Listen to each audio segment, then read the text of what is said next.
মায়া ত্যাগ করতে শেখো, দেখবে কষ্ট অনেক কমে যাবে। কারণ মায়া জিনিসটা নেশার চাইতেও বেশি খারাপ।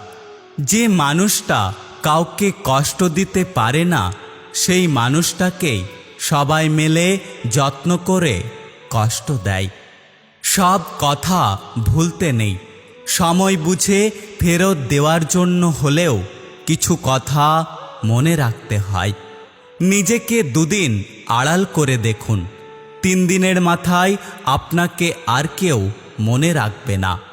আসলে স্বার্থ ছাড়া কেউ কাছে আসে না।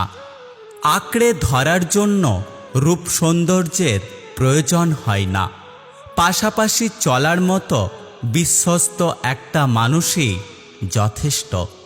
মাঝে মাঝে নিজের নামে আমরা এমন কিছু কথা শুনি, যেই কথাগুলো আমরা নিজেরাই জানি না।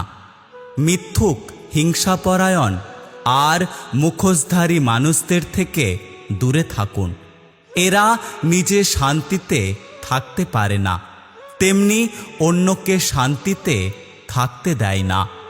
একটা কথা কি জানো তো, অন্য কারোর প্রতি অভিযোগ রাখার চেয়ে নিজেকে বদলে ফেলা অনেক ভালো।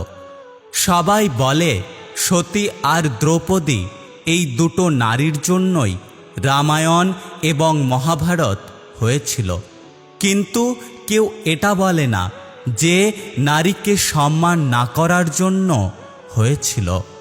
কখনো একা বসে নিজেকে একটা প্রশ্ন করো, তুমি মারা গেলে কার কি এসে যাবে?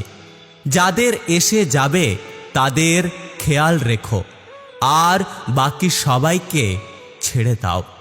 শত্রু তৈরি করার জন্য ঝগড়া করার প্রয়োজন নেই। আপনি জীবনে যাদের উপকার করবেন তারাই একসময় আপনার শত্রু হবে। এটা আমি আমার বাস্তব অভিজ্ঞতা থেকে বলছি। জীবনে 2 ধরনের মানুষ থাকা খুব জরুরি। 1, কৃষ্ণের মতো, যে নিজে না লড়েও তোমার জয় নিশ্চিত করবে। 2, কর্ণের মতো, যে তোমার হার নিশ্চিত জেনেও কখনো তোমার সাথ ছাড়বে না।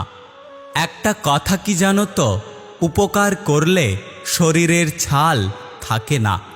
এটা অর্জুন গাছকে দেখলেই বোঝা যায়। যাকে নিয়ে সবথেকে বেশি চিন্তা ছিল সে আমাকে শিখিয়ে দিয়েছে, কাউকে নিয়ে প্রয়োজনের চেয়ে অতিরিক্ত চিন্তা করাটা পাপ। কেউ কাদা ছুঁড়লে মন খারাপ করতে নেই, কারণ যার কাছে যা আছে সে সেটাই ছুঁড়বে। একটা কথা কি জানো তো, বেঁচে থাকার চেয়ে ভালো থাকাটা বেশি কঠিন। ইচ্ছে করলেই বেঁচে থাকা যায়, কিন্তু ইচ্ছে করলে ভালো থাকা যায় না।